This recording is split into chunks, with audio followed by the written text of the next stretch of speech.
Yeah, making the new IP is, how can I put it? It's just don't do it. It's insane. I mean, it's a very difficult process. You have more questions than you have answers, especially when you come from like you've been making Uncharted 1 and Uncharted 2, just kind of like now like things are going, you just kind of like good momentum, and then suddenly that momentum like just drops, it stops. It's a very challenging process to create a new IP, and you're gonna fail over and over again, but that's what it takes. New IPs are really hard.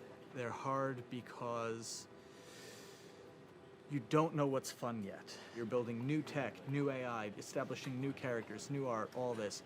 You don't get that controller in your hand for like 6 months to a year.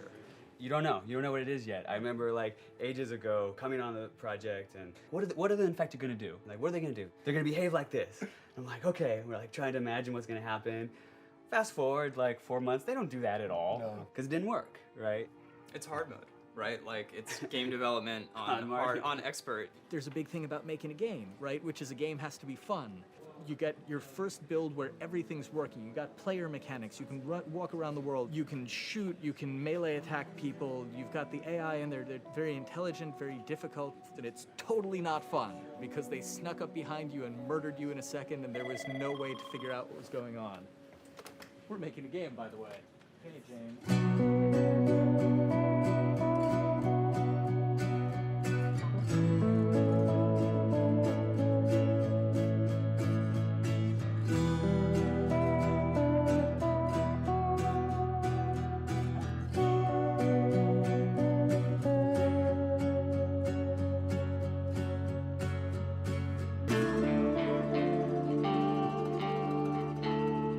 The company has grown quite a bit since I started. I think I was the 12th employee or something back when we got started, but we've tried to stay true to those smaller studio roots. I've been here for 16 years. There's just no reason to leave. I just like the environment here. It's very non-corporate. I think the way we work on Magyar is kind of special because we don't really like hierarchy or bureaucracy, and no one is really just a manager here. Naughty Dog has a very flat structure. We pretty much all report to the co-presidents and the game directors. I always tell people when we hire them, just like, my job is going to be able to trust you. And that's what I want. I want just to give you something and you go with it, and I know it's going to get done. We believe in iteration, we believe in collaboration, and we believe in the people making the game working directly with each other.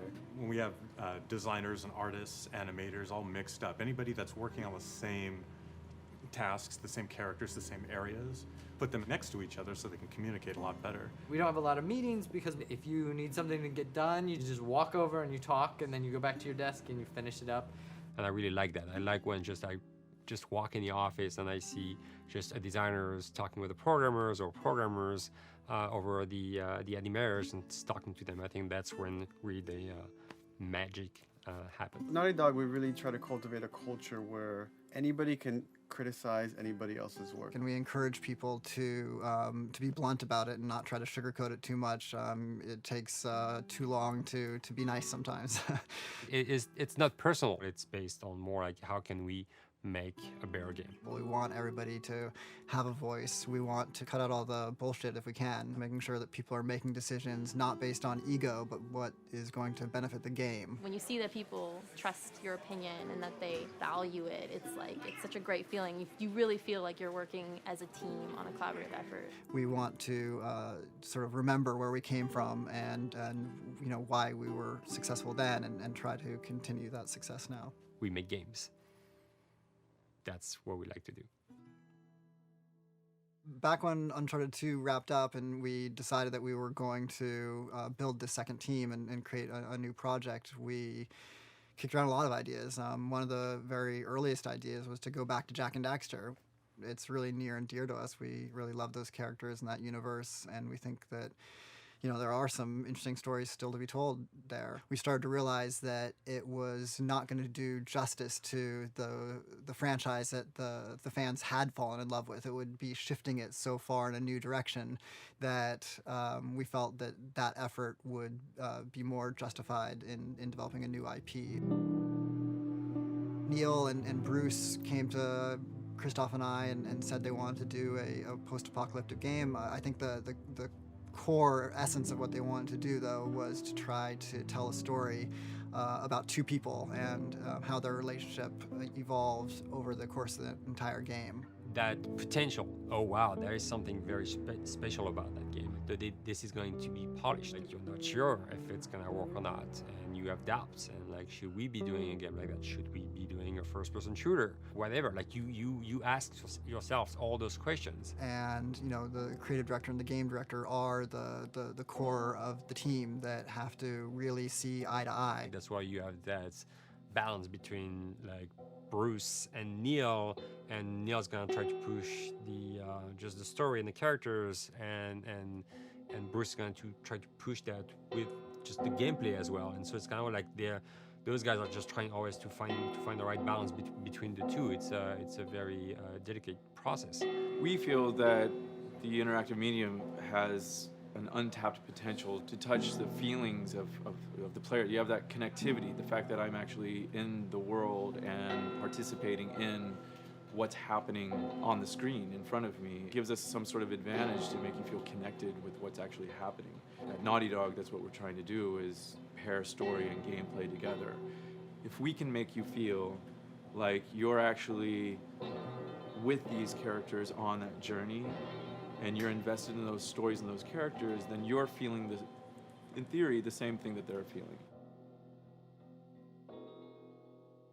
As the story evolved and took different shapes and different forms, the thing that was always there was Joel and Ellie. And because of that, everything kind of grew out of that relationship.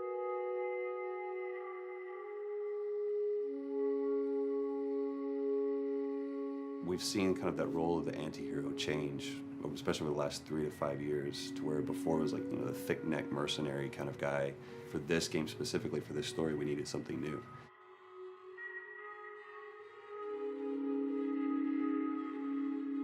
The reason we didn't want to make Ellie Joel's daughter from the get-go is because it wouldn't have anywhere to go. Of course, at that point, he'd be willing to do anything for his daughter because that is what a dad would do for his daughter. They didn't even know each other at the beginning of the story. Then we start from scratch. It's almost like the player has the same relationship to Ellie as Joel does. And we could take our time to build that relationship between these characters. And if we do it right, then the player will be feeling that same growth that Joel does. And we're kind of mirroring that emotional relationship between the two.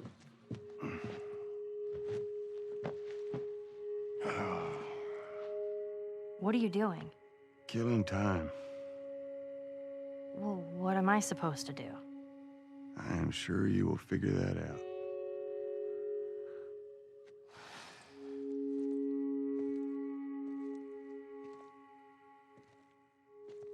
Your watch is broken. It's exciting that Neil wrote something like this, where he's like, I don't want to make the stereotypical characters. I want to make real people in this crazy situation and these forced to make decisions that are really tough. Like, what would we be like in those situations? I mean, we weren't consciously trying to pick male or female for characters. You just try to pick characters and just be honest with who they are. It almost doesn't matter, right? Joel's daughter could have been Joel's son. Ellie could have been a boy, and Joel might have been Tess. You could have swapped those roles, and I think the story would have still worked. The focus on female strength, it's so unique. You get to see what's so powerful about a woman through all of these female characters, which makes this game wonderful and unique. There's a crew of Fireflies that'll meet you at the Capitol building. That's not exactly close. You're capable. You hand her off, come back, the weapons are yours. Double what Robert sold me. Speaking of which, where are they? Back in our camp. We're not smuggling shit until I see them. I want Joel to watch over her. Whoa, I don't Well, think shit, that's the I'm not best going Ellie. with him. How do you know them? I do think having a strong female character, especially like Ellie, is so rare in video games.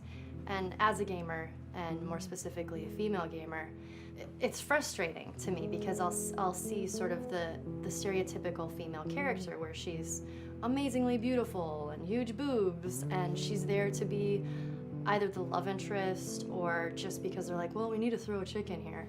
We've seen the strong woman or we've seen the weak woman. We haven't necessarily seen the empowered woman from this kind of standpoint. And there's that beautiful scene where Joel finds her inside the house and she's reading through this girl's journal going, is this really what they used to worry about? What shirt do I wear and what boy am I gonna go out with? You know, and to be met with those first world problems that we deal with every day and go, how trivial is all of this? I think it's gonna resonate a lot, not just with, you know, a female audience, but with a male audience as well. The thing that was intriguing to me after the fact is knowing that we're kind of creating a female action hero in a way, and this is her origin story with Ellie. To sort of be such a strong female character that is completely normal looking, regular t-shirt and jeans, and she's 14 and she is still a total badass, is really exciting to be a part of that. There's so few non-sexualized women in video games, especially in the main role, that we were kind of proud that we were creating one. It's very complex, and without the players knowing it, she becomes the protagonist by the end of the story. And that's why she's in the front of the box, and that's why we've been promoting the two of them together so much. Who's there? It is a dual protagonist game, and yeah, I guess I get nervous to think about it in that way.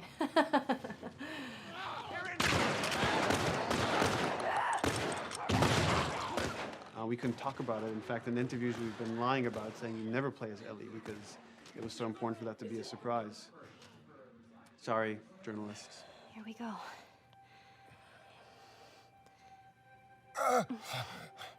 Sorry. Hold on. That's it.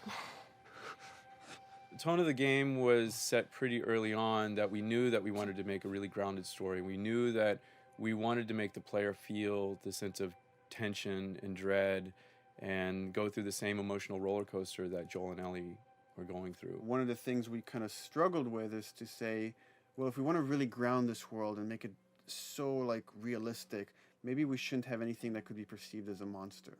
Maybe like by just having an infection that just killed people, and it's all about humans and how they deal with this post-apocalyptic society and how different people decide to survive. Maybe that would be enough.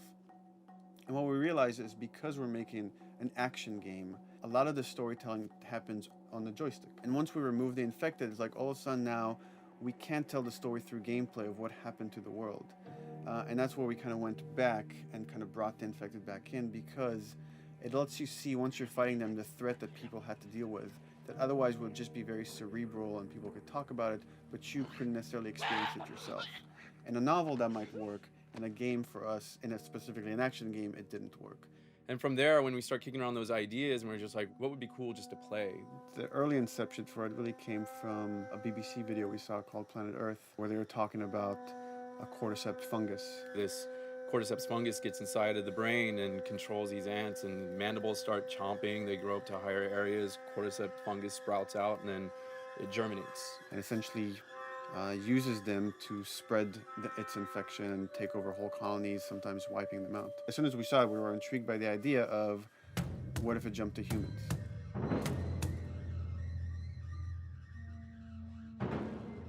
So what would happen? How would people react? What would happen to society? As we're trying to develop the look of the infected, we went through so many different iterations, some that looked really alien and subhuman, some that looked just essentially like zombies, and we couldn't find like an original place for them.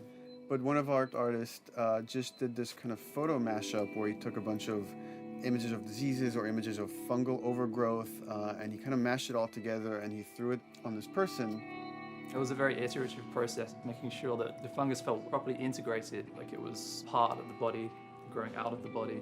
And not just fungus growing on the head, but it's tearing the face apart, cleft down the middle, this gaping maw of a mouth with the crooked teeth. And it's in great agony as its humanity and its brain is still somewhat functioning. Maybe you still have some human cognitive abilities or thought process back here. This isn't some decaying corpse on the ground. This is a living thing that's going to be coming after you in the world. The fungus is always the focal point. So you can see from a distance, oh, this guy's infected. I can tell straight away. In fungus, they have these beautiful saturated colors, and we really like that conscious of this something so horrific that it's going to like stop at nothing. It's relentless force of death, and yet elements of it are beautiful. It's not just about gore. It's not just about everything about it being scary, because to us it's actually scarier when things on it are somewhat benign or somewhat beautiful. It was evident that we were onto something that was quite a bit different and something that we hadn't really seen before, which was eerily human but very disturbing. And it seemed so creepy and so unique that right away we gravitated towards it, and it's like, this is our base infected. Everything should kind of come out of this look.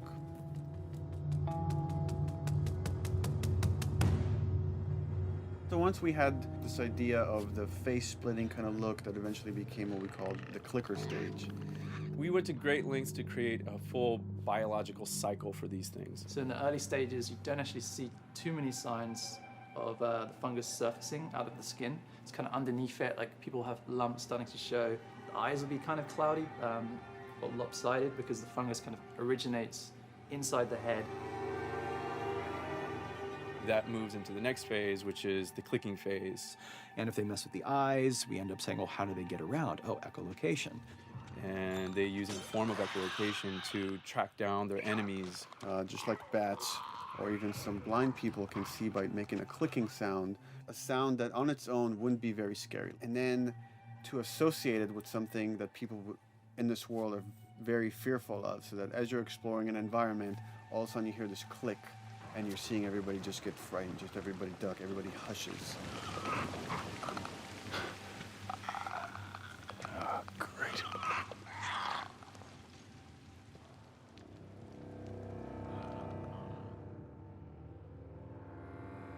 The bloater is the most severe of the stages. So large pieces of the body has been replaced by these kind of fungal plates. The fungus completely takes over the body and blooms. They're kind of covered in things that have been growing on them. Things like moss and like little life on life kind of. What the fuck is that? Goddamn bloater! When the infected feels like it's going to die, it finds like a dark corner and it becomes part of the environment. The human elements aren't there anymore. And then the body is gone. They lay down and sprout and then spew spores. And if people can breathe those spores, they become infected as well. It all had to kind of make sense of how each stage flowed from one to the other. And that's hopefully how we've created a world that you can kind of look through it and understand the science behind it and say, I could buy this, I could get into this.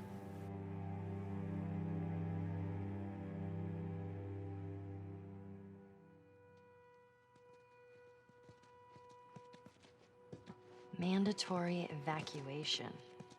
Evacuate to where? What do you think? Quarantine zone. See, some places got a heads up before the infection showed up.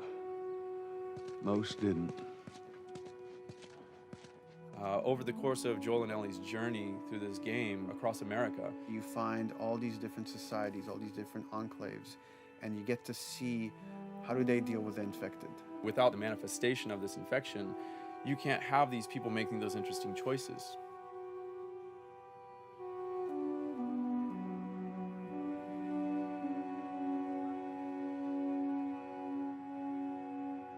The world we decided was actually its own character, really grounded with a lot of texture. What happens, after 20 years of the fall of man, when no one's taking care of anything? This book called The World Without Us describes in detail how much fighting on a day-to-day basis we have to do to keep nature back. And once you stop doing that, how quickly nature can reclaim that. They talk about New York and how every day they pump water out of the subway system. That system breaks down. Within 2 days, a whole city is flooded. And once water gets introduced, then structures collapse pretty quickly. Trees will sprout, and wind will carry those seeds over, and gutters get clogged. And then when it rains, water fills up, and then pretty soon you have vegetation growing over there. And once you have vegetation, concrete breaks pretty easily for when there's a tree and roots breaking through that. Even some of the stuff we did on Uncharted, exploration of how temples were ruined.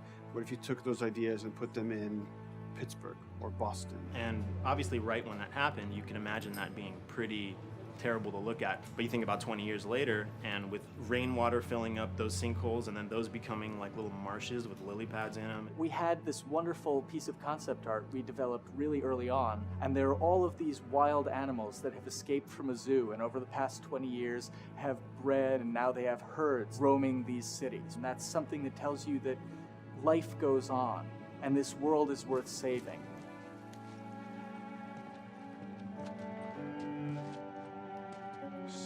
Don't scare it.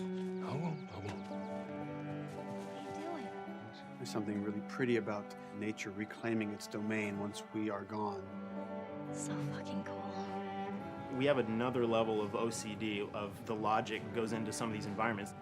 Water damage seeps in, and then that creates some little moss growing on the floor, or a tree radiates energy from its base, and that over time starts to melt the snow around it. And that's the reason why you'd see those like rings of leaves showing through in the snow. That gives it that extra, believability. This is pitch art. I'll try to start with an idea that conveys sort of the feel of the environment. Something like this, very brushstrokey, very painterly. You can see not a lot of detail, just energy and conveying a mood. This is sort of just a conversation starter, and then this would be more of an actual space. So you start talking about, is this too tight of a space right here? Would the player even fit through there? Do we even want to include water? Those are conversations you start having a little bit later. And then it usually needs several more passes back and forth in order to be tightened up to be the experience that you would see in the final product. So, dude, I was actually trying to figure out right here, there should probably be some dead foliage.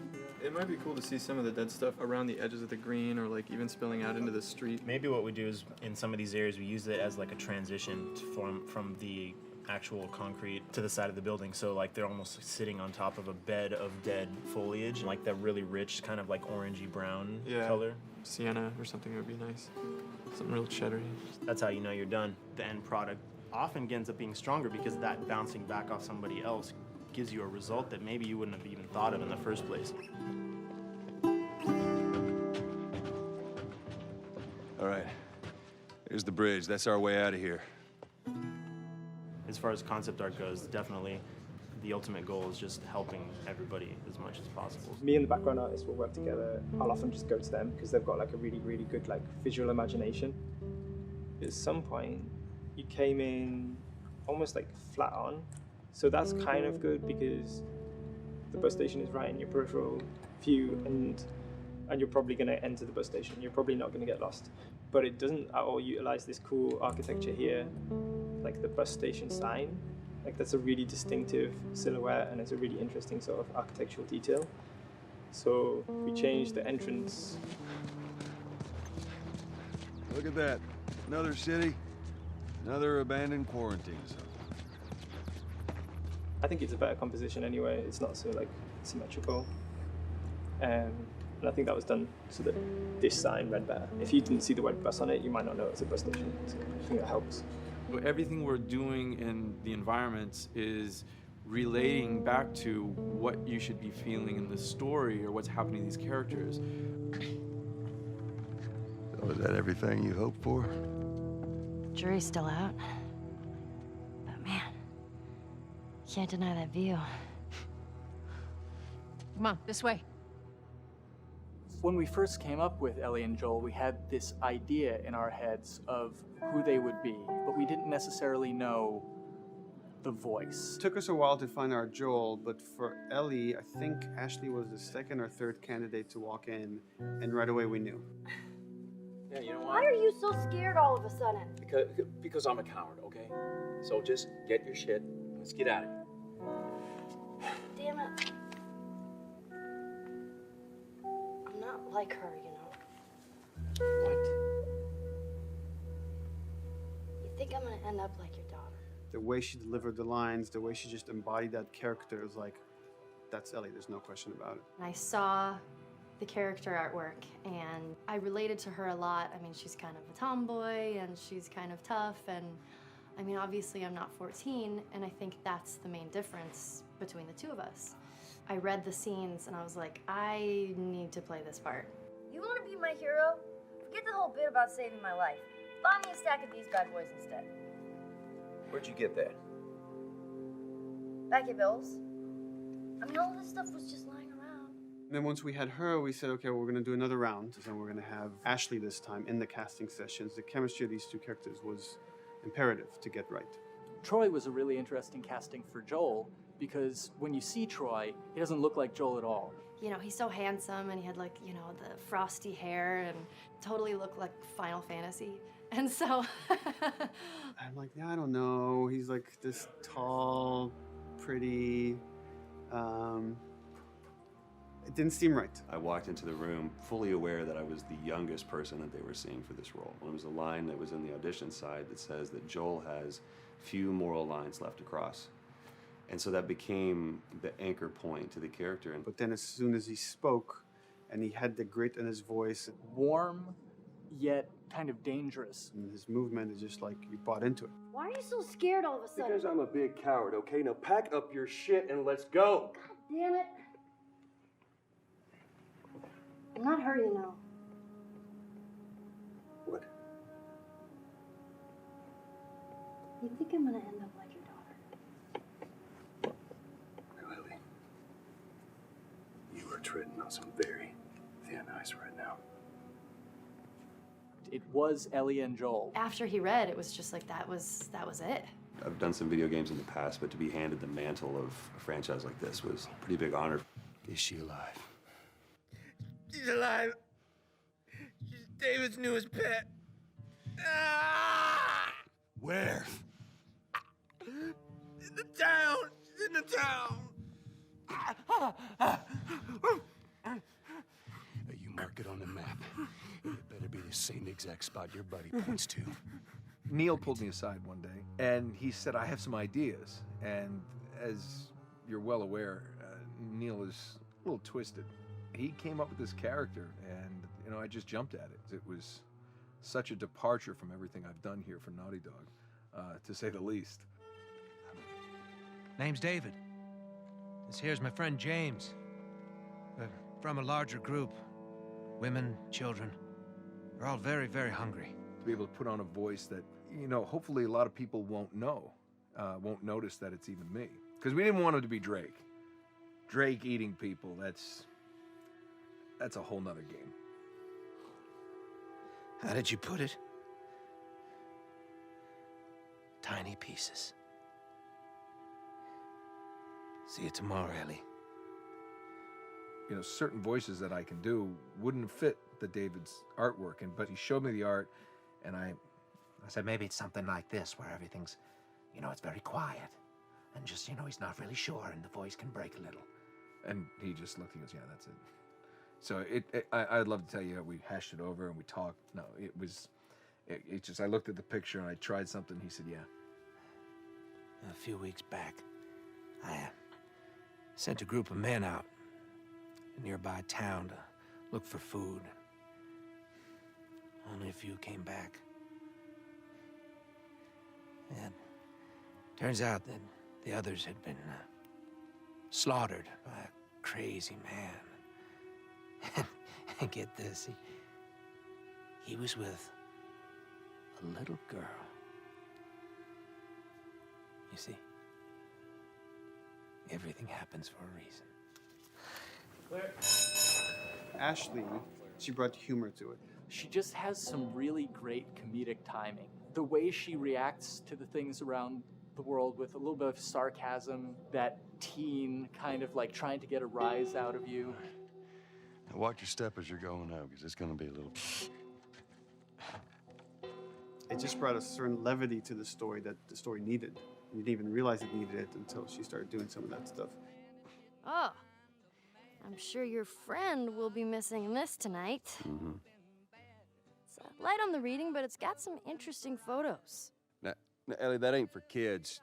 Whoa! How the hell would he even walk around with that thing? Get rid of that. Well, hold your horses. I want to see what all the fuss is about. Oh, why are these all stuck together?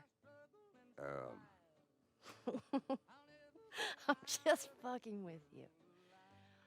Bye-bye, dude. Throughout the course of shooting over these past couple of years, Ellie and I have kind of morphed into each other, which I know sounds so cheesy. Neil always asks, he's like, well, what would you do in this situation? I think the most important thing that Ashley brought is a sense of capability to Ellie's character that wasn't there in the beginning. The very first thing we shot involved her being pulled out of a car and attacked, and Joel was supposed to go save her. It was written that Ellie sort of was just kind of watching on the side, just waiting till he was done, and I was a little frustrated because I was like, well, if this were real life, I would do something. We did a couple takes, and at some point she walked up to me and she said, I feel like I'd hit him. So we added in a part, like, right there off the bat, she's not just this damsel in distress. Right there, she wanted to fight back from her very first day of shooting. We didn't have it right initially. She needs to be more capable than initially we thought she would be, and actually that made us go back and rethink combat and rethink a lot of the areas in the game. And now she was going to take a much more active part.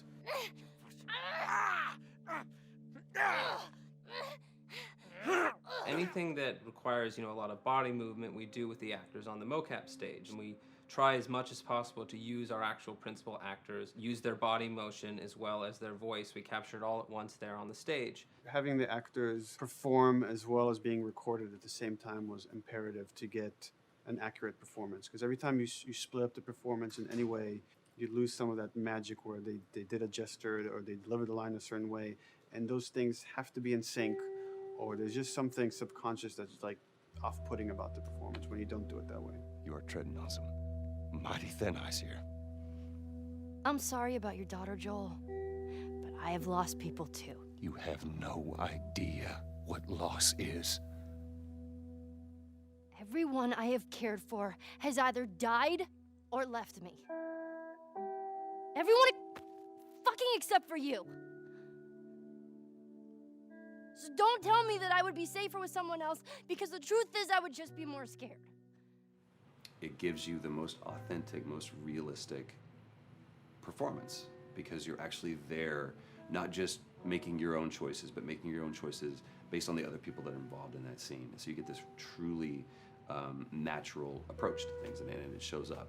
It's like theater in the round. You can do anything from any angle, and the smallest, most subtle thing we'll be able to pick up. There's no place to hide.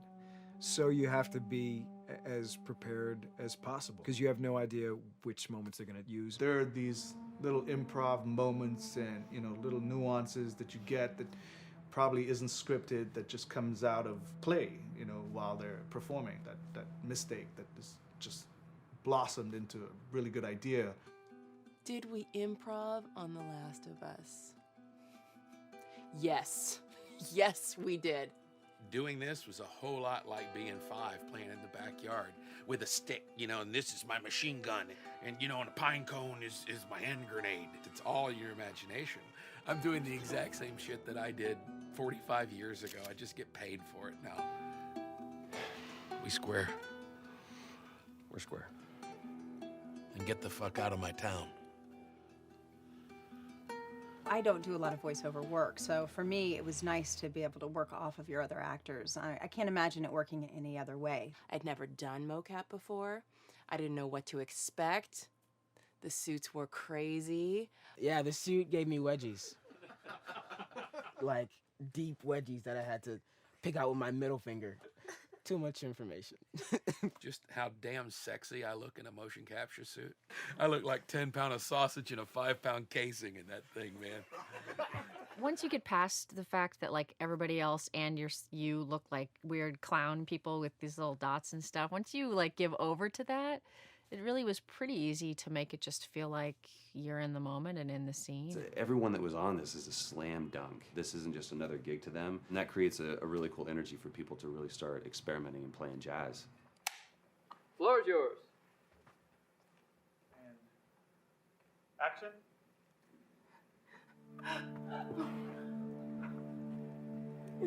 Get the fuck off of me! Oh, let her go. Don't worry, this is fixable. But I can't come with you. Well, then I'm staying. Ellie, I want Joel to watch over her. Oh, no. Bullshit, I Ellie. Ellie. Not to. I could just take her to the North Tunnel and wait for me there. Jesus Christ. Just cargo, Joel. How do you know them? You know, we craft the scene out until it has a good feel, and then we pass it off to animation to clean it up. Real life motions don't necessarily always translate into gameplay. There's something that's usually missing, so we have to, maybe enhance the gesture or enhance the shoulder movements or a breath that you want to be able to feel, but you don't really see it, so you can't really feel it unless you see it. Is everything all right? Yeah, everything's fine. I could have him lean in here a little bit more, like this, take his hand down. When they're on stage, they don't necessarily have windows, so that weight of like really pushing and leaning in, it's something that we would have to accentuate. Give him a little bit more weight on that turn, or put his head down a little bit more. There's a lot of dialogue that gets said between the two characters. We have to bring that alive through animation, and we have what we're using as gestures. Why would they mow down all these people? Can't let everyone in. If you turned off the sound, you'd know that they were talking to each other. And that really helps accentuate the relationship that the two have together. We have certain animations that play in the beginning of the game on Ellie. She's traveling with Joel, who she doesn't really know. There's a lot of gestures to make her look nervous, just her overall stance. Later on in the game, they develop a relationship through the animation, not just the dialogue. You can see that she's more comfortable around him. If that reads well with the player, then, we're doing our job.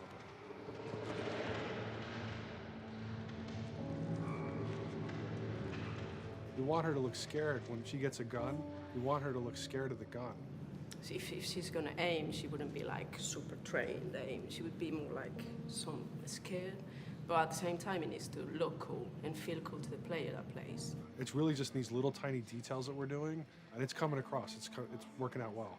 We don't do facial capture, we don't track eye movements on stage, it's just the motion capture data. Everything that you see on the faces is hand-keyed. As you can see, this is all of her mocap data.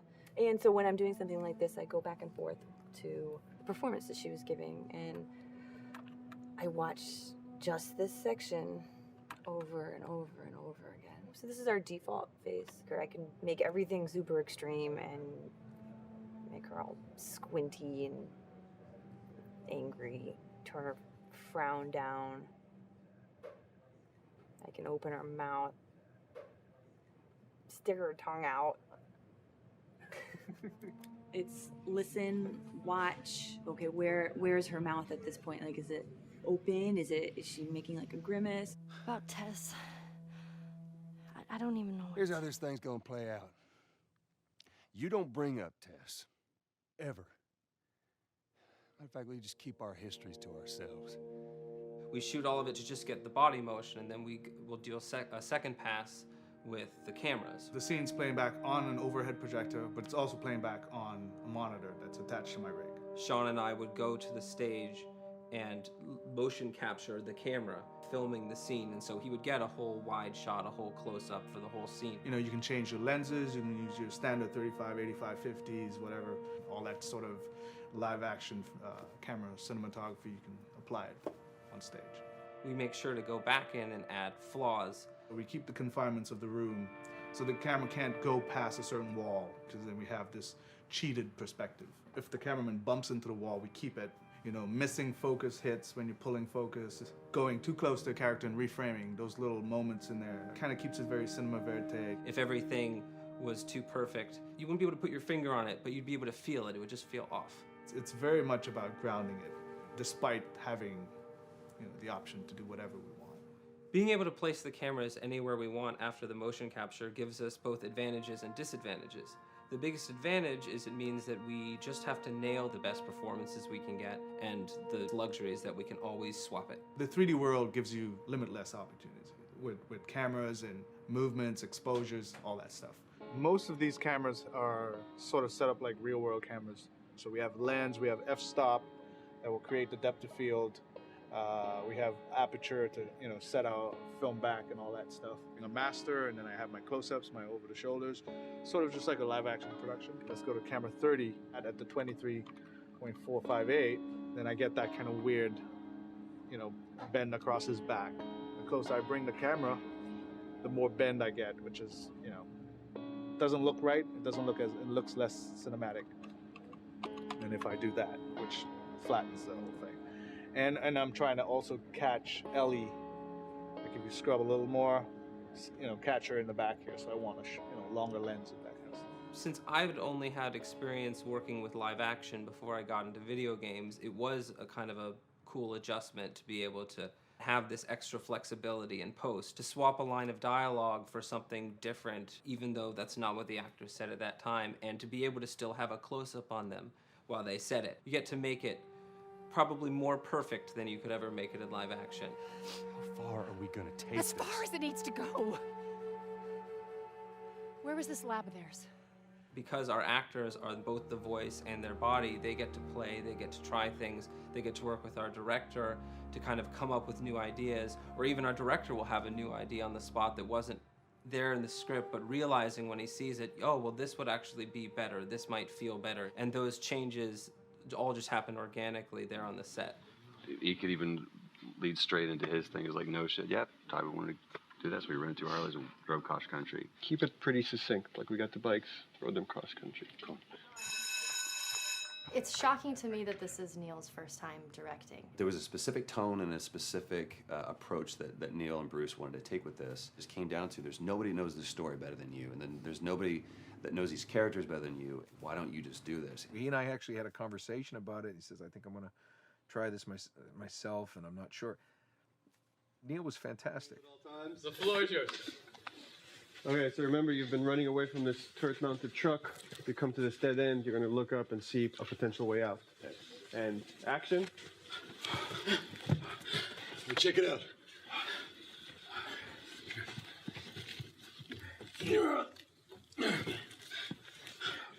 I mean, his writing is honest, and it's dangerous, and it's natural. And I love his economy of words. He doesn't hit everything on the nose, so it leaves it open for you to interpret and bring some nuances and things like that. The entire process is collaborative, but really it's led by Neil's willingness to change and flow and decide something doesn't work, fix it right there in the moment.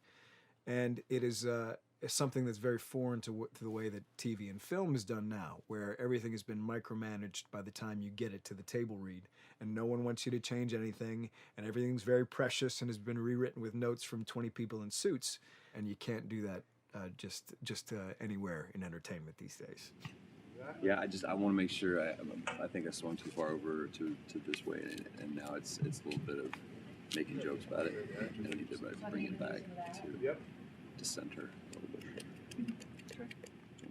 There's one scene in the game where we see Joel not as a ruthless survivor, but as a father. I knew from the very beginning that he was going to lose his daughter, and I just told Neil, I was like, when that day comes for us to shoot that, I need a heads up. About a week before, he said, it's time. We're going to do that scene.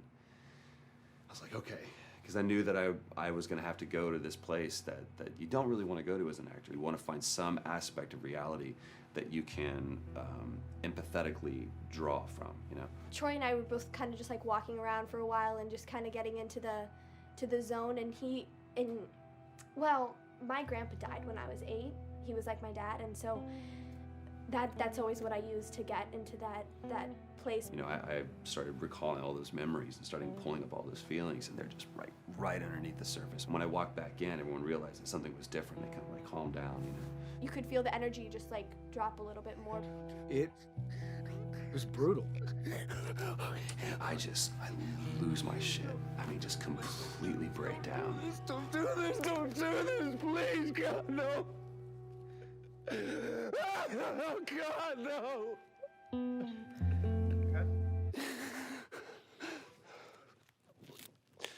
The soundstage was deathly still. It was the first take, and I felt really good about it. And it's like Neil said, okay, let's do it again. And so you do it again, and automatically you feel like you're manufacturing because you're trying to go back to that place, and you're in that actor nightmare of trying to get back to that reality. And we go through it again in 5th and 6th and 7th take, and I'm just exhausted. I'm crying between takes, and I'm looking at Neil going, this is really, really hard. And finally, after like the 8th or 9th take, he said, all right, I think we got it. I was like, oh, thank God. And I went outside, and I was just jacked up for the rest of the day. Just a wreck emotionally. But we got it. Then 2 weeks later, he calls me. And he says, so we need to reshoot a scene. I'm like, cool, what scene are we doing? And he just looks at me. I said, dude, don't do this to me. And you can either at that moment throw your hands up in the air and say, fuck this, and walk away, or you can say, okay, this is an opportunity to get it more right. I'm like, okay, all right, yeah, you don't think you got it? I'm gonna show you that you got it. We've got it in the can. And so we go through it again, and it just feels fake, feels artificial. And Neil goes, go through it again. We start doing it again, and I'm getting madder and madder with each take. And finally, about the fourth take, Neil comes over to me, and I love him so much. He goes, so I'm picking up on some resistance. I was like, you're damn right you're picking up on some resistance. We've got this in the can already, and we're just wasting our time, and we're wasting all this effort and energy. And then he started talking me through the scene. And he was like, what I need you to do is I need you to just strip yourself of all these ideas, and I need you to hit this beat, and this beat, and this beat, and this beat, which just makes it sound so mechanical, and it's such an emotional scene. So we start going through it, and literally I am mindlessly doing these things at this point. Okay? I know it hurts, baby. I know. So I'm gonna lift you up. I'm gonna lift you up. I'm gonna get you over here. Come on, baby. Come on, work with me, please. God, baby. Sarah. Sarah! Don't do this to me, baby. Don't do this to me, baby. Come on. And he stops, he goes, now we got it. And I realized that the reason why I wanted that first take to work was because I wanted everyone to look at me and go, wow, what an actor. And that's not what the scene needed. Those moments where you just have to sort of calm your ego down and just go back and do your work. That scene actually works, not because of me, but in spite of me. And that really is the marker and definition of working with a truly good director. There are many like it, but this one is yours. Why don't you have a seat?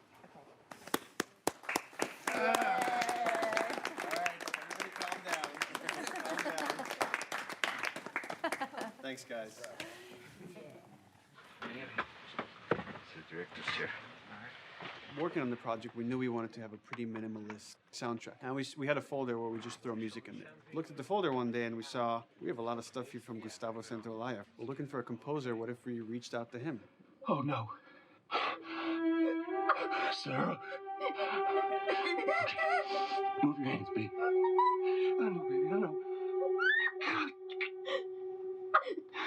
Listen to me, I know this one. You're gonna be okay, baby. Stay with me. I'm gonna pick you up. I know, baby. I know it hurts. Come on, baby. Please. I know, baby. I know. Sarah. Baby.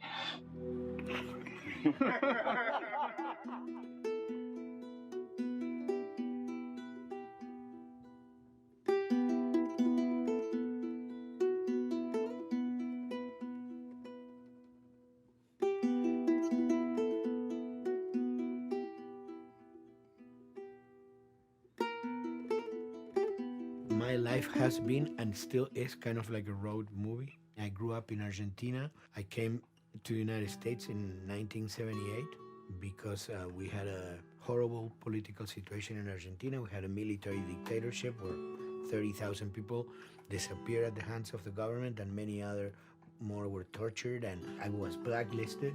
It was just impossible for me to keep on living there. I've been in jailed many times since I was probably 15 years old just because I had long hair and I play an electric guitar. So I had to embark on this trip. I can relate to that kind of need of movement and going to the next place and the next place and the next step. I'm always attracted to the possibility of getting involved with a project from the very beginning. I like to work from the script and talking to the director. It's never been, oh, give me a piece like this, or give me a music that's this. It's just been very high level. Here's what the story's about. Here are the themes. Go write some stuff. Since I don't know how to really read or write music, the way I produce music is actually recording it. So I like to come early in the projects, and I did in The Last of Us.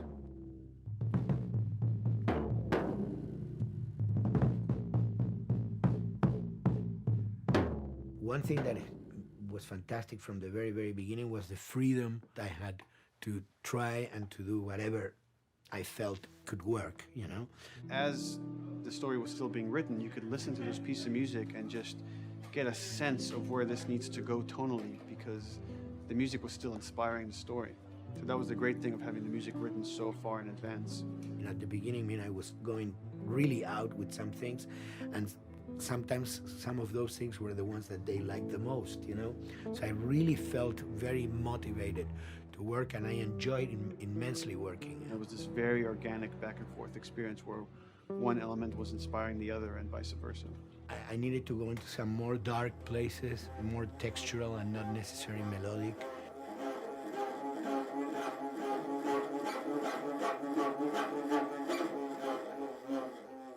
I'm always trying to sort of push myself into playing instruments that I don't know how to play. There's an element of danger and innocence. Lennon once said, you know, give me a tuba and I will be able to do something. I'm an artist. I should be able to do something. I like to put myself in that situation.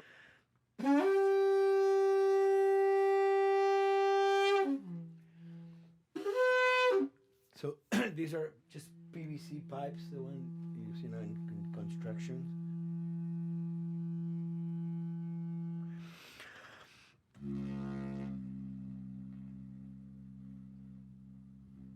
Or instruments that I know, kind of twist them. From the concept of the prepared piano, you know, I mean, I've worked with prepared guitar to stick things into the guitar and things like that. And also in The Last of Us in particular, I work with a detuned guitar. So I really tune the guitar extremely low. And the result is, you know, strings that are very loose and will produce not only sound, but produce noise. Because I believe, you know, every environment has its own sound. We have in our, you know, small studio, we have actually the possibility to record almost anywhere, including the bathroom, and we have done some fabulous recording, especially in the kitchen. When you score to picture, which is something that I don't do, then you know what you're gonna expect. But when you provide people with music, like I've done in all the films that I've done, and then you see it, how the director decided to use that, you know, in what particular way he uses or where they edit it. It's always fascinating to me. I watch a scene and I'm going, you know, it's fantastic how they use this piece. I would have never, of all the music that I've done, probably I would have never used this piece there, but it works, you know, great. So I like that feeling of collaboration.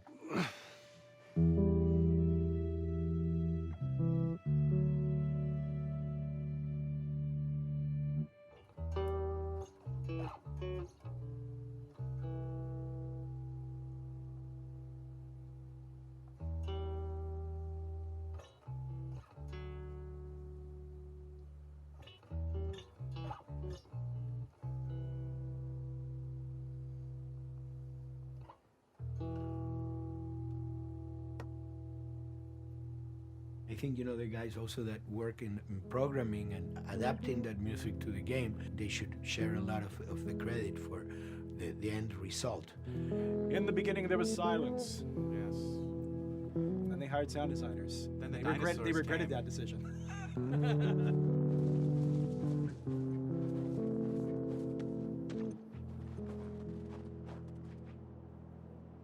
Hold it steady. Ha! Got you!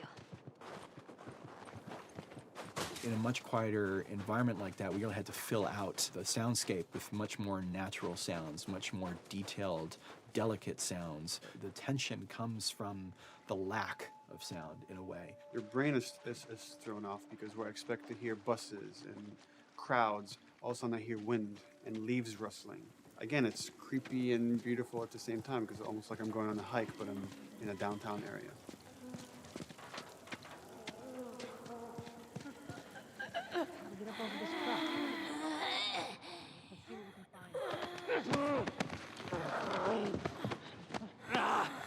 To Neil, I mean, we were going through the iterations, so he just did not want, like, yells and screeches and what he called like, kind of witchy qualities, the cackling witch. He didn't want anything like that. It was a little bit of a head scratcher to figure out, okay, how do we make it sound human but not human? Yeah. We really did not want to use any animals. We wanted these all to be human. Derek and I basically decided to hire a couple of voice actors who did some interesting work vocally to see if they could come up with something. And we worked with this girl, Misty Lee. She started giving us these really great screeches. And that's no process. Yeah, that's just her voice. And it started going into this little click. We also used a little bit of Phil's voice.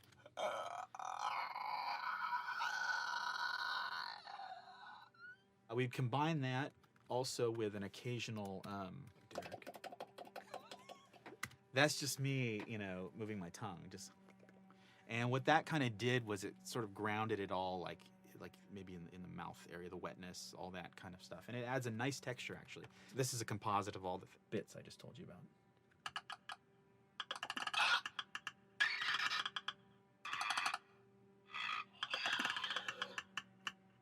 Sounds like a Snapple bottle.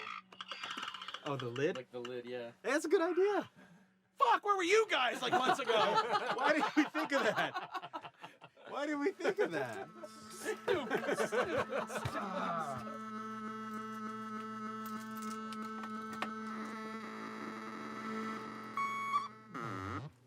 Viewers at home, you're probably wondering what this is.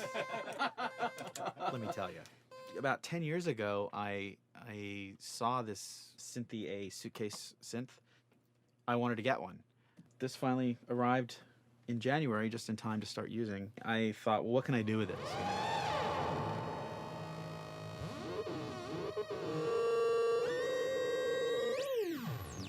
In Lakeside, there's a whiteout that happens, and this thing has a noise generator, which gives really convincing wind sound.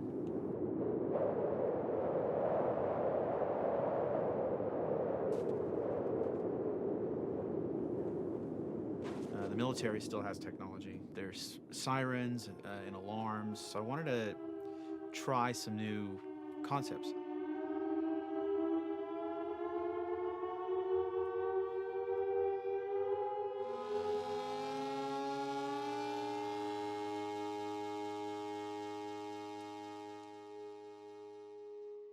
Man. What? Nothing. It's just... I've never seen anything like this, that's all. You mean the woods? Yeah. Never walked through the woods. It's kind of cool.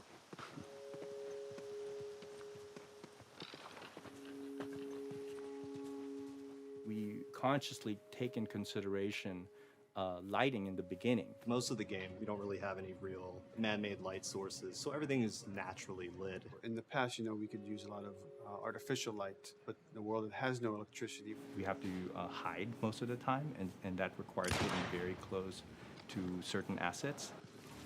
Just stay back.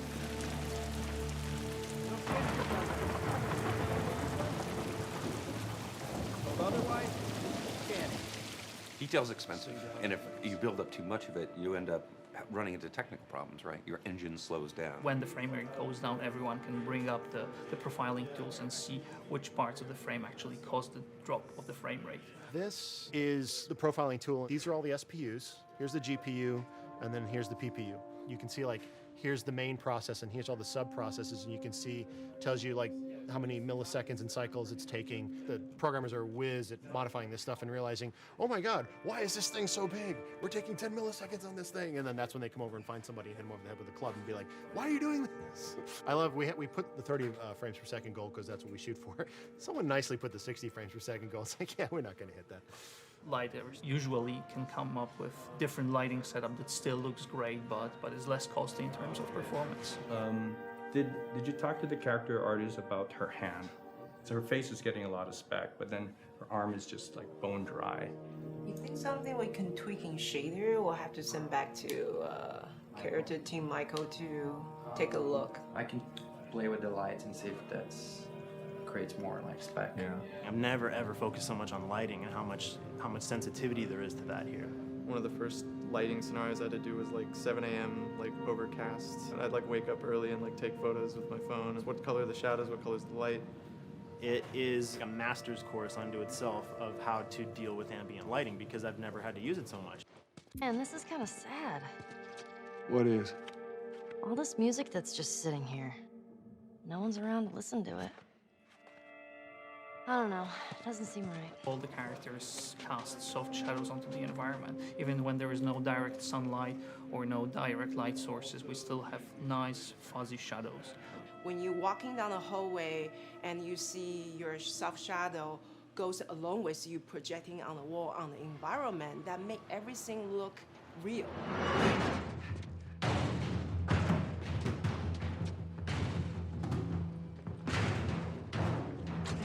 Follow me through here. Okay. The flashlight brought a whole new spin on it. So some of the environments end up being really, really dark, and you need the flashlight to get around. Give me your hand. We want to have the environment be really dark, but also at the same time have colorful surfaces that are sort of hidden, so when a flashlight hits one of those, it bounces off onto the ceiling. If you shine a light on a red wall, it will bounce the red lighting on the whole environment. And it's very difficult to do, very expensive, but we did it. Everything should have a bounce lighting. Otherwise, the world is gonna feel dry and unrealistic.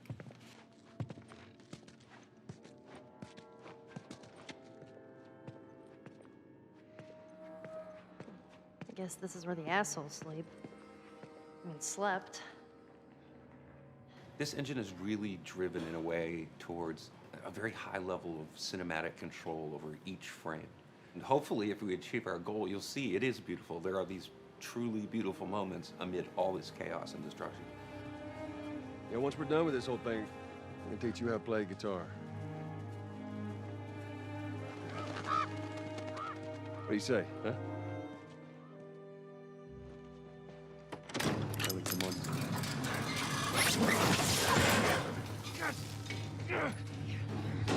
I got you. Damn it, Bill. What just happened? One of Bill's stupid traps.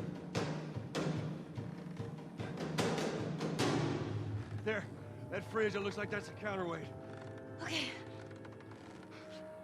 The story really dictates sort of the arc of the overall pacing.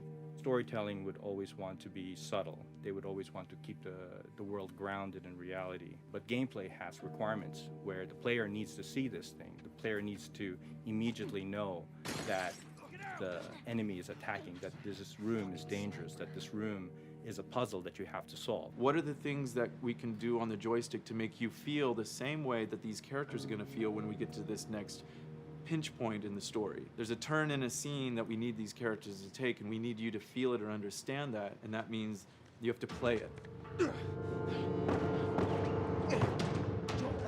Sail! Oh, thank God. Gotta keep running. Doorway, over there. Run!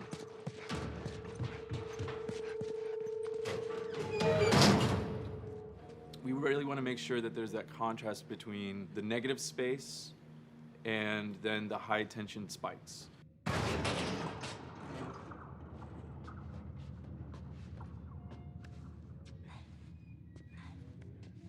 A lot of times we won't play music, or we'll play very minimal music just to let you know kind of the state, whether you're still in stealth or combat has broken out. Hearing someone's footsteps or hearing a person breathing on the other side of the door has so much tension to it. You hear that?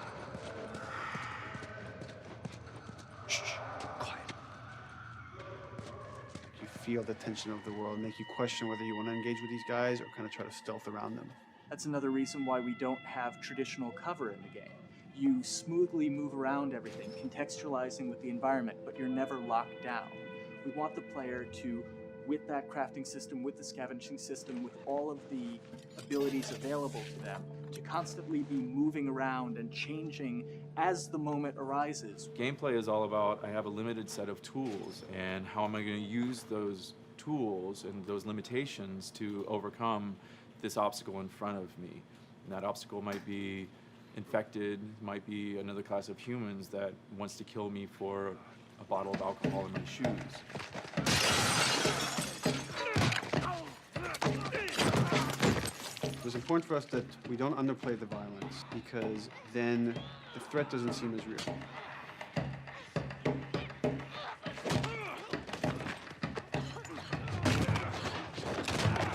We see video games as this incredible medium to tell stories. We want to treat it as equals to books or comics or TV or movies. This is subject matter that would not be considered out of the ordinary to tell in one of those other forms of entertainment.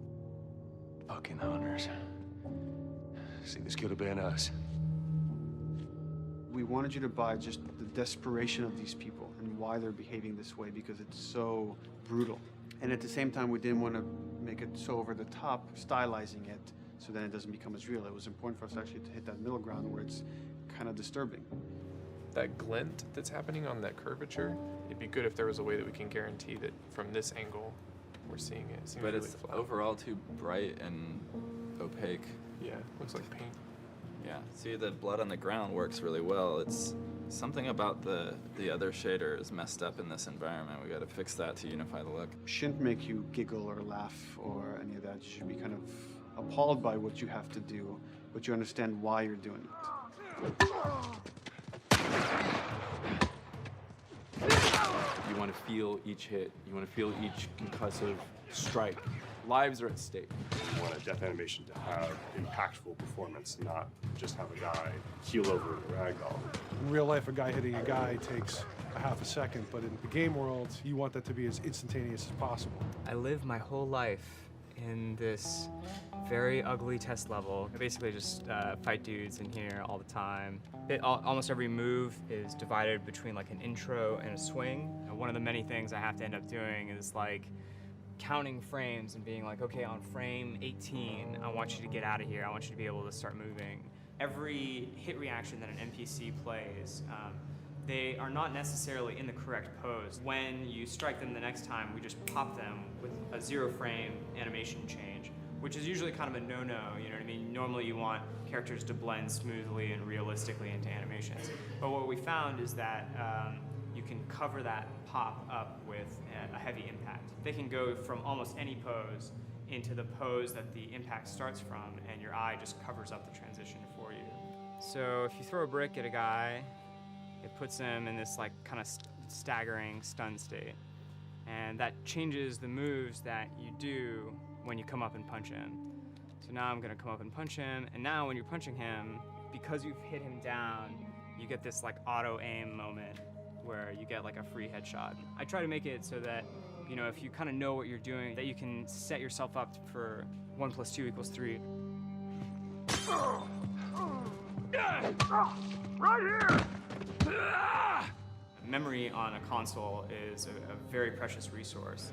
All of Joel's animations with every weapon, all the NPC animations, the stealth kills, you know, all of that stuff happening need to fit within a 4 meg to 5 meg memory footprint. This is a list of everything that's loaded in game and how much memory it's taking, because memory is our most precious resource right now.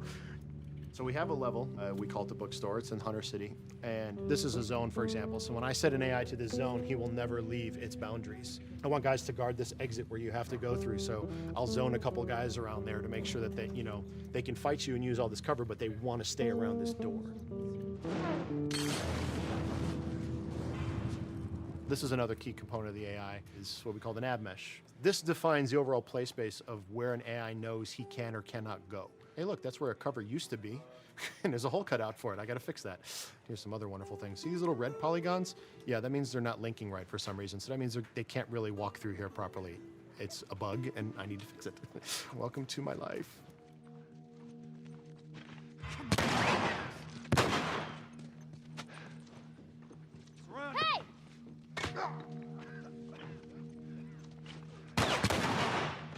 If you look at a lot of games, NPCs are usually only alive for, a few seconds before the player ends up shooting them and then they're dead.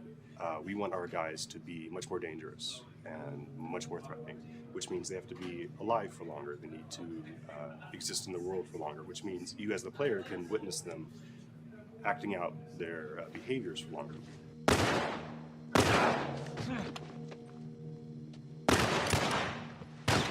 So we've been working really hard on our AI systems. Back of the box, biggest bullet is going to be like AI. So we tried a number of different prototypes with the buddies, including having Ellie be super independent of you.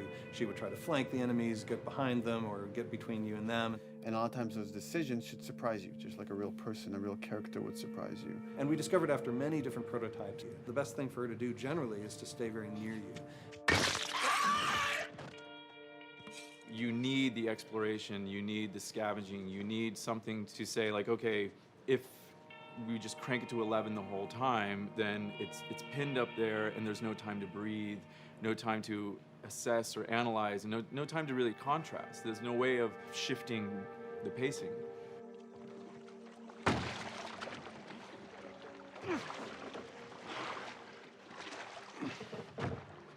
Puzzles are really weird, especially like Naughty Dog puzzles. I think they're very simple and satisfying. Most of this puzzle is strict exploration. You can see the ladder here, you can see the pallet there, you can see a clear route up to the ladder. So you're like, okay, maybe you have to get Ellie to the pallet, push the pallet over to this side, and like Ellie will climb up and lower the ladder. So that whole part is like, that's not a puzzle, that's not regarded as a puzzle, but when you feel like you've got to the solution and you're like, okay, I'm going to climb this ladder, and you climb it, and it breaks off, hopefully then the player will feel a little bit stumped and they'll be like, I'm not really sure what I am meant to do now. And so this is where the puzzle starts. Hopefully at this point, like all of the elements that the player needs to solve the puzzle are very familiar to them because they've been through the previous exploration beats. They're improvising with elements that are at their disposal. That's a really sort of like strong theme throughout like The Last of Us. So like you're a survivor, you'll take whatever tools you're given and you'll use them in like creative ways to survive.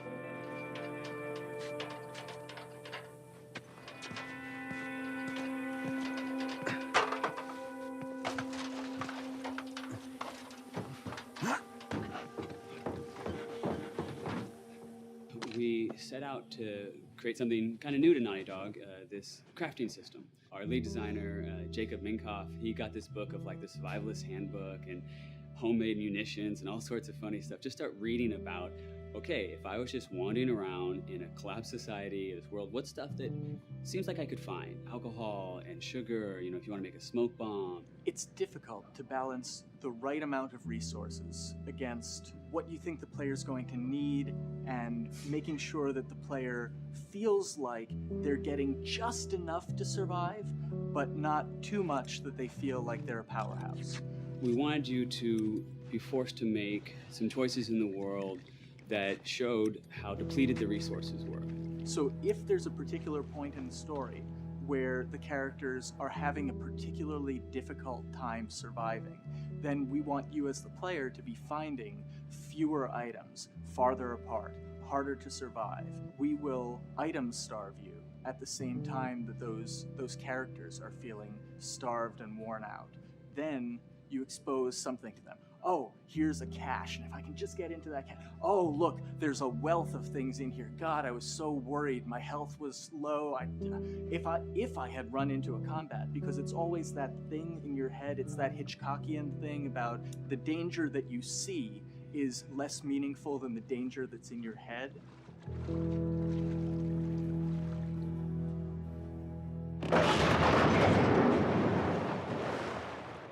When we're designing the levels, you know, it's nice to have the stuff that we know people are going to encounter. You know, we kind of call this some of the critical path stuff. These are the things that 9 out of 10 players are going to find. They're right in the way. It's where you have to go. And then whenever designing a level, you want to have that little nook and cranny, right? You want to reward the player being like, oh, you went over here. And then you also want to have that other second nook and cranny. The player is supposed to go place a ladder here and climb up through the rest of the hotel. But what they can also do is shimmy across this area, and I place a really cool like upgrade kind of off the beaten path to reward players for exploring. So if they come all the way over here, they're gonna get this really cool training manual. It's a funny little bit of trivia. The HUD system, not the menus, not like when you hit start and stuff, but the actual HUD system where you see the reticles and stuff, It was literally created for an E3 demo early in Uncharted 1, and that's been our HUD system, the foundation of our HUD system for the last 4 games. First time in Naughty Dog's history, we hired Alex. She's awesome, and she's got a really good understanding of UI and how it applies to games. The thing that I hate about any game's UI is when it pulls you out of the game for too long. No one wants to spend time in menus. Nobody loves UI, if we're being honest. Like, weapon slotting has probably gone through more iterations than any other system. The stuff that we finally ended up implementing, you press select, you get into this menu, then you D-pad left and right through the slots, and then D-pad up and down will change the weapon, and then just, you don't have to press X or anything, you just select out of it. When you're still, like Joel is here, that's fine, but then as soon as you get into an actual situation, so I'm gonna go over here and cause some trouble. Okay, so here they come, oh god. All right, so now I'm out of ammo. Now I need to like get back in that menu. I have to like run away from them, get into the menu, get out of it. And it ends up feeling like super clunky. Like again, okay, I'm out of ammo again. Get out of here. I need to take out one of my other long guns. And now Bill's in trouble. Bill's in trouble over here. And I've got to like I'm in a menu now and it's like, oh shit, whoever designed this UI is so bad. Like, what were they thinking? Bill's gonna die. In theory, it worked, but then in practice, it felt a little clunky. We wanted it to be the absolute minimum amount of button presses. You don't say to yourself, oh, I'm never going to be able to do this in time, so I'm just going to give up. I'll die, I'll restart, let me try again. You want to always make the player feel that there is a way to survive. They can just do this fast enough. And like what's gonna go in now, if you just left, right, D-pad through this stuff, you swap out your guns, like between long gun and short gun. If you're now on this gun and you were to hold X to pick your gun. So it all happens within the same system that you're using to slot the weapons. The first iteration that I did on that was awful. It just took way too long to get in. It was just a mess. QA was so upset at me like all the time. I'm sure they hate me now because of that system.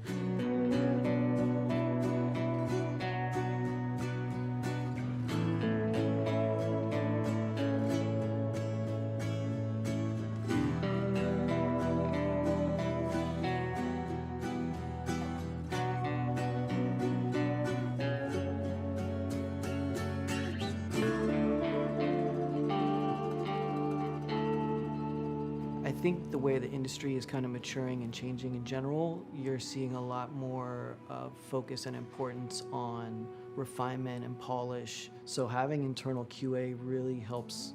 The industry is kind of changing from QA being this like tighten up the graphics on level 3 bro kind of vibe to like really being a more technical, mental investigative job. On the publisher side, it's more reactive towards the code being delivered in a stable, controlled environment. Whereas on the developer side, especially at Naughty Dog, we are going beneath the art and the design. We're given enough weight where we can go up to somebody and be like, look, you have to fix this. Why? Come over, I'll show you. That kind of feedback, I would love to be able to say like, that was us, but it gets so diffused throughout the iteration process that you're just kind of like adding your, I guess like genes into the gene pool and then just seeing what happens, you know what I mean?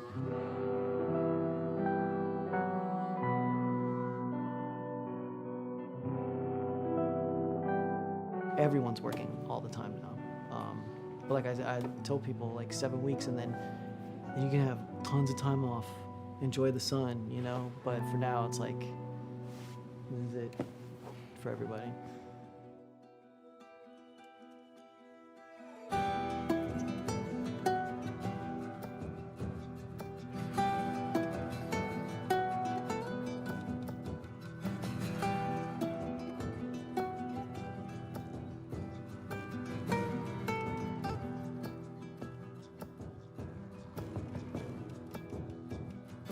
Crunching is part of making games.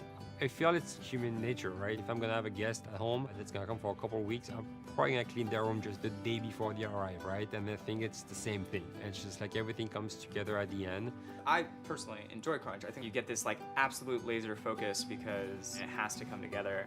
There's a camaraderie that also comes There's a together. camaraderie, totally, yeah. The vibe is everywhere, you know what I mean? Everyone's kind of like giving it 150% at this point. We're getting there, right? You start to get these glimmers, and I don't think anyone who doesn't make games realizes how late in the process you get those glimmers. 1 week before we shipped that press demo, we're all like, this kind of sucks. What's going on here? It's like, we need to dig down and find this. And in 1 week, like 1 week, the fun came together. Like you're shooting at a guy and then somebody flanks you and you hit him and you avoid the other guy who's shooting you and then you flank and go behind cover and you're like, oh, that 5 seconds in that 15-hour game was really, really fun. How do we make that 5 seconds happen thousands more times? My favorite video game is making video games. It is as challenging and as complex and as interesting. If we had to like try all the things that didn't work, what's hard about Crunch? It's like marching through that swamp of it not working. I mean, nothing's ever really final because you can always make something better, always. So we're constantly changing and constantly reiterating and trying to make it better and better and better, pretty much until we ship. As an artist, you're never really happy with your work. You could be given like 100 years to work on something, and you'll still find things to nitpick and things to fix. Yeah, you can work on the game for 10 years and you'll still be crunching at the end. So it's like, okay. All of a sudden, it's like getting ready one morning in the shower, and I was just like, oh yeah, I'm about to ship another title, and this is gonna be a really good title, and it gets you excited, and you're like, all right.